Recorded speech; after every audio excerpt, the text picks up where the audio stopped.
is joining us live. I was going to say from his home kitchen, but he's outside today. Yes, this is my outdoor kitchen. I love it. I just had it built not too long ago, so it's wonderful. So fancy, must be nice. It is. It is. Yeah, it's got I love this new smoker I got. I named it Irene. This is my my power smoker. She does a great job. So I broke her in a couple of months ago. So it's been good. Hey, before we get started, you know today is Daytime Faves, and we hear that you have a fave that you want to share with all of our viewers. I do. I have an absolute favorite spatula.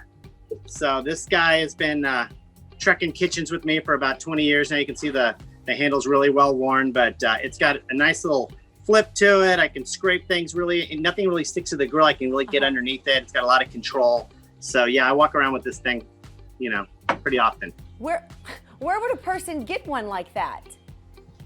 They're called fish spatulas, and you can get them in any restaurant supply store.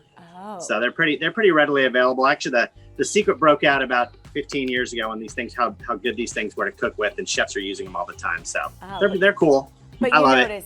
He got it 20 years ago. Fits in my back pocket. Yeah. Yeah. Oh, I was ahead of the curve. I've always been. I know you are. So we hear you're taking our chicken dish up a few notches today.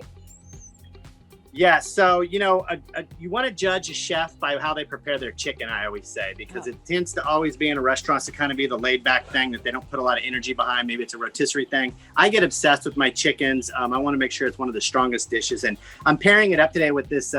Martinelli's sparkling blush. It is absolutely wonderful. I thought this would be really good to kind of a pre-fall dish. I've got some wonderful raspberries and some arugula salad that I'm going to prepare for it. But what's great about this, it's 100% apple juice, and they just put 100%, like 10% of it is 100% raspberry juice. So it's all fresh juice, and they sparkle it. It's wonderful, non-alcoholic. I love it. So what I'm going to do today, just to kind of bring out some of those raspberry flavors, is I'm going to be doing a cedar plank grilled chicken. So this is a cedar plank. I soaked it for a good 2 hours. So it's soaked all the way through. It's not going to keep it from burning necessarily, but it's going to help some of those flavors come out and steam into the chicken. I've got a beautiful little, I think it's about a 4-ounce chicken breast here that I'm going to do. So I'm just going to season this up nicely.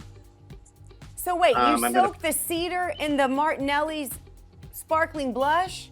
I did. I soaked a little bit in the sparkling blush so that the raspberry and the cedar will come together and kind of steam out of the plank. And then I'm going to smudge a little whole ground or stone ground mustard on here, right into my chicken after I've seasoned it. And I've got a little bit of fresh fennel seed. Have you had fennel seed before? You ever cooked with it? No. No? I know that's shocking. We don't have any of those in our pantry. It's really, really good. It's got kind of an anise flavor, or some would call it a licorice flavor. I think it's really, really delicious. I'm also, just to kind of add another dimension, I'm going to put 2 little sprigs of rosemary underneath the chicken. And that's going to help it kind of come together a little bit deeper whenever it goes in. And then I have some more of this Martinelli's sparkling blush that I reduced down, and I'm just going to pull it up around the chicken right before I put it into the smoker. So here we go. We're ready to go. Wow. I'm going to take this guy, and I'm actually going to put it, this is actually a grilling dish, not a smoking dish. I'm going to put it right on top of the grill. And what's going to happen is that's going to start to try to catch on fire, which it won't, but it's going to start to steam up and kind of infuse all those flavors. I have never heard of anyone soaking the cedar that they were going to put the meat on. That is really cool. Yeah, no, you can keep adding flavors to everything. Yeah. So, you just got to keep thinking, how can I introduce more flavors? So I'm going to make a quick little salad here for you guys. I've got some arugula here, a little balsamic. Very, very simple. Balsamic again and raspberry are amazing combo. Just going to pile that up gingerly. Got some beautiful raspberries here, fresh, and I'm going to put some of my reduction on top of that.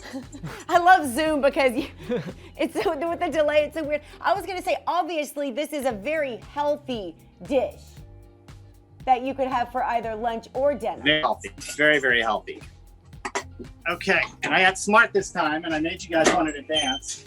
Of course. So here's my finished, beautiful chicken. You can see the cedar kind of got charred up a little bit, activated, and arched out. My breast is right here. Is absolutely beautiful. It's a real tender. It still keeps a lot of its tenderness because it's almost poaching, if you will, in there. How long did you smoke it, or did you? This particular one, it took me a good 15 minutes. That's it? That's it? You didn't have to flip it over or anything? I didn't flip and I didn't mess with it. I just kind of let it sit and do its thing and allow the chicken and and this is perfectly cooked. Allow the chicken to just kind of bring out its own, or soak up those flavors. Let me go ahead and put a little bit of this Martinelli's cider blush reduction that I made right over the top, a little under the salad. And man, I think that is an amazing lunch / dinner / brunch. That looks breakfast great. if you want. Amazing. So I think it came out amazing. Oh, I want to eat that for lunch so badly. This is right up your alley too. I This is something know. you would totally get into. Don't you do Uber Eats as well? You want to drop that off over here? We'll plan another one for you guys. I know that was a nice little treat. So Oh, we'll definitely do Chef. another one for y'all.